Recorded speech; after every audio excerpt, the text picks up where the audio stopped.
உலகத்துல யாருமே இல்லாம போயிடக்கூடாது. அந்த பாசத்துல தாண்டா நான் என்னமும் உயிரோட இருக்கிறேன். அதுவும் என் முட்டாள்தனம் நீ நினைச்சேன்னா நான் உன்னை தடுக்கல. நீ நினைச்சத செய். அத நீ செய்யாத வரைக்கும் உங்க அக்கா புருஷனும் பிள்ளைங்களும் உன்னை மன்னிக்கவே மாட்டாங்க. அவங்க ஆத்மா சாந்தி அடையணும்னா அந்த ராஜாராவை நீ அழிச்சு நிர்மூலமாக்கணும். யார் என்ன சொன்னாலும் சரி, அதுல இருந்து நீ பின்வாங்க கூடாது. அப்பா, இந்த ஊர்ல சட்டம்னு ஒண்ணு இருக்கு. அத மறந்துட்டு அவங்க செய்ய வேண்டிய வேலையை நீங்க யாரும் செய்ய வேண்டாம். கேவலம் ஒரு பெண்ணால இப்படித்தான் பேச முடியும்.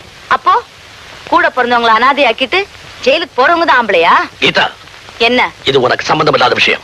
ஏன் அவங்ககிட்ட பிரச்சனையில உங்களுக்கு மாத்திரம் என்ன சம்பந்தம் இருக்கு? அதை இப்ப என்னால சொல்ல முடியாது.